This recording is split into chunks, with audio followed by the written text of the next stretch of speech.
Migraine et maux de tête. Les maux de tête occasionnels qui ne sont pas extrêmement graves sont une chose, tandis que les accès de migraine en sont une autre, mais considérons tout d'abord les premiers. On a prétendu que dans 90% des cas, les maux de tête occasionnels résultaient de la tension nerveuse. Cette affirmation, parfois vérifiée, est le plus souvent erronée, voire dangereuse. Un nombre surprenant de facteurs totalement indépendants de l'état nerveux pouvant être en cause.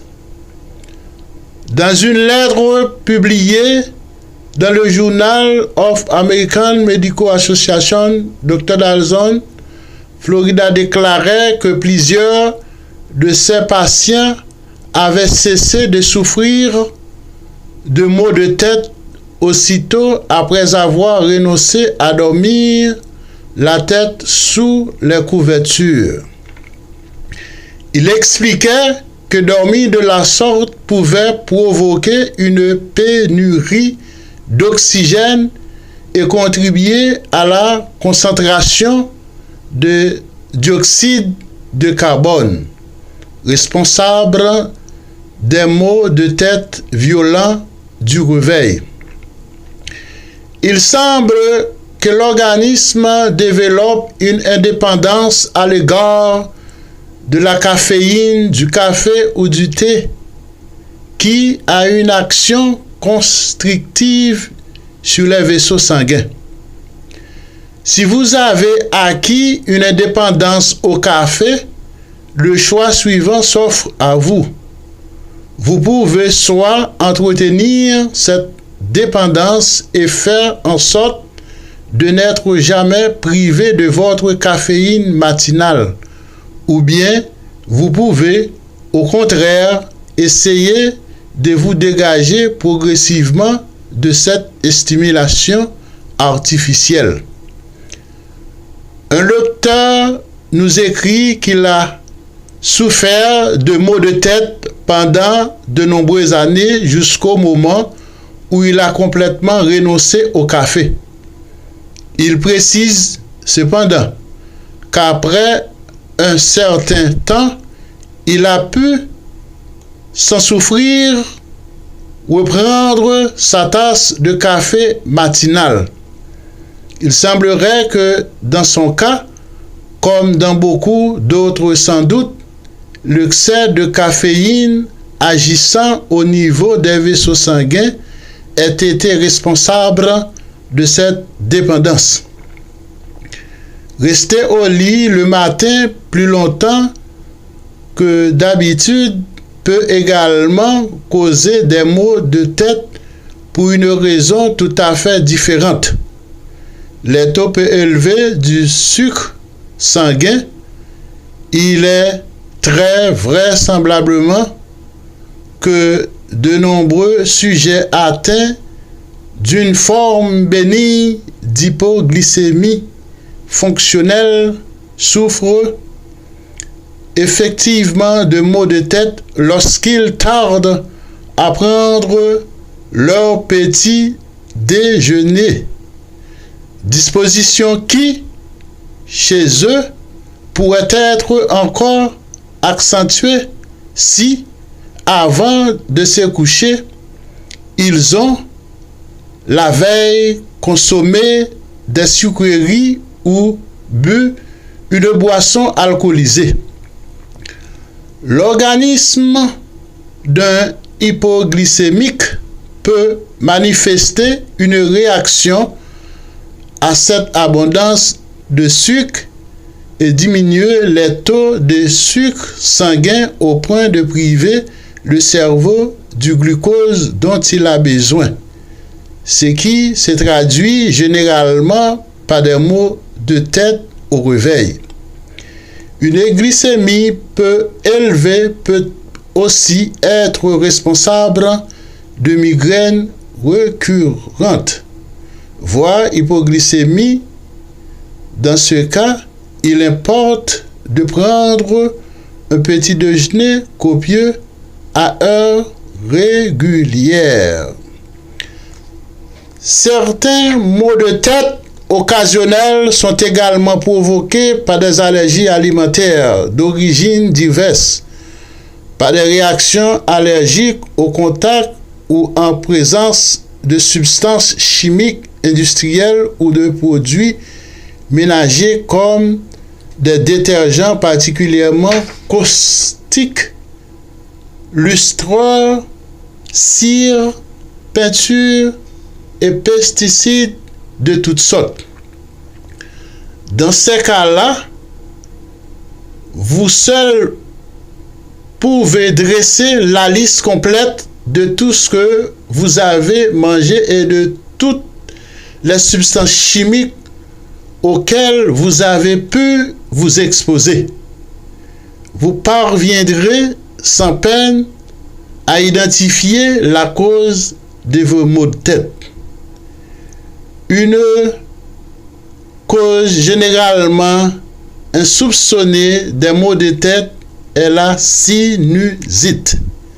Selon les rapports médicaux que nous avons analysés, il semblerait que certains médecins ne cherchent pas à diagnostiquer avec certitude des maux de tête provoqués par une sinusite. Selon un spécialiste nez, gorge, oreille, des patients qui souffraient des maux de tête depuis de nombreuses années ont, après avoir consulté en vain de nombreux médecins, été parfois très rapidement soulagés après une intervention chirurgicale au niveau des sinus. Cette solution, heureusement, n'est pas toujours nécessaire. Nombre de sinusites cèdent à des inhalations aromatiques. Certains médecins pensent également que les migraines, tout comme les simples maux de tête, sont provoqués pour une large part par la tension nerveuse. Et là encore, bien que cela soit possible, il serait absurde de ne pas vérifier scrupuleusement si l'alimentation et l'environnement n'en sont pas responsables. Les médecins associent un très grand nombre d'aliments à l'apparition d'accès de migraine. Le lait et les produits laitiers, le chocolat, les boissons à base de cola, le maïs, l'oignon, l'ail, le porc, les œufs, les agrumes, le blé, le café, l'alcool, sous toutes ses formes, en particulier les vins rouges, le champagne, le fromage, fromage sec, cheddar, le foie de volaille, les harengs marinés, les figues en conserve et les haricots. On sait par ailleurs que ces deux additifs alimentaires très répandus sont responsables de migraines chez les personnes particulièrement sujettes à ces troubles. Ce sont le monosodium glutamate, MSG, et les nitrates. Le MSG est présent dans presque tous les produits alimentaires traités. Lire très attentivement les étiquettes des produits alimentaires. On trouve les nitrates et les nitrites dans certains produits de charcuterie. Certains saucisses, bacon, jambon et salamé.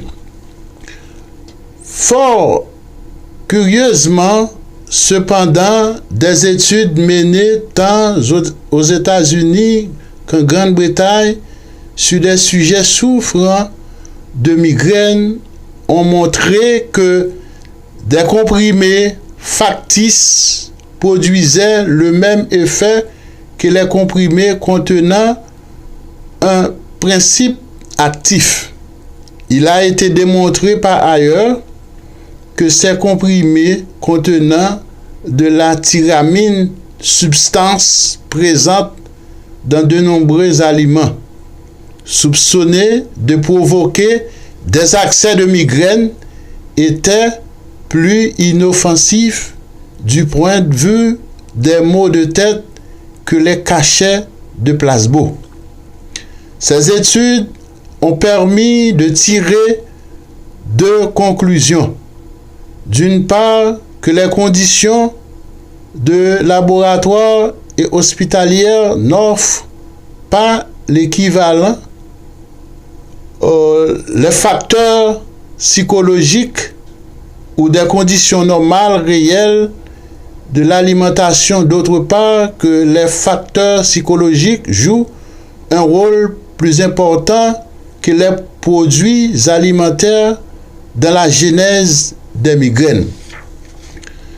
Toute femme souffrant de migraine est soumise par ailleurs à un traitement par les oestrogènes ou encore prenant des contraceptifs par voie orale doit immédiatement porter des soupçons sur des hormones.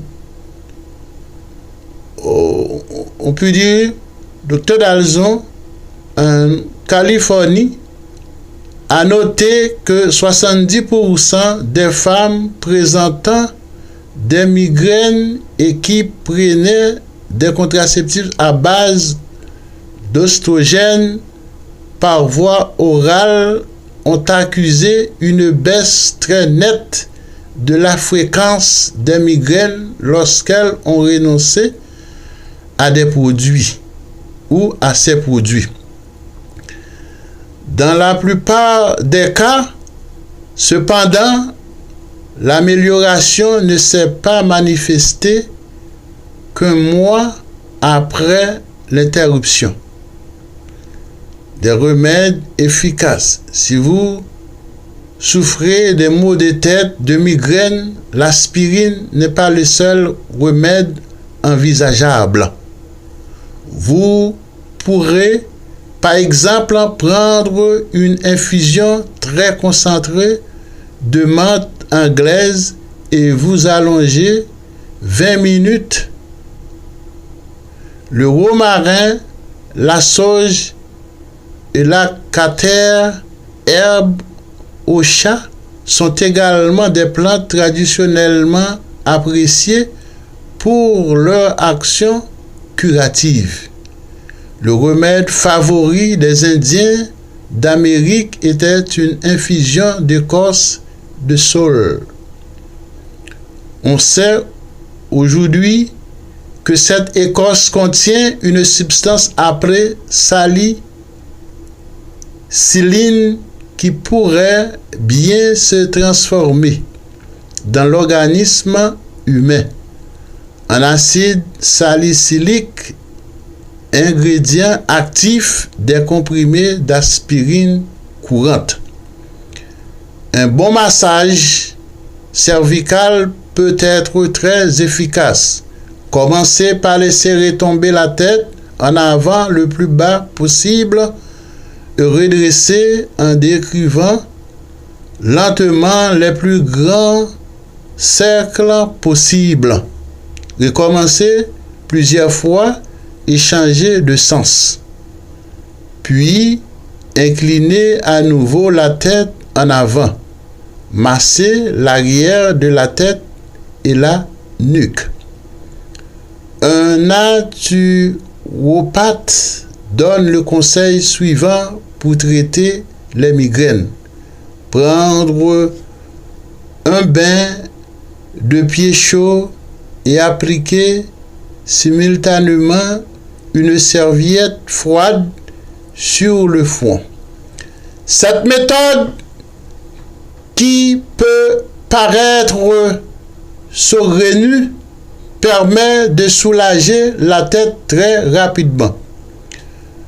De nombreuses études ont permis de constater des résultats extrêmement satisfaisants obtenus par l'acupuncture, notamment chez des patients qui n'avaient reçu aucun soulagement des autres formes de traitement.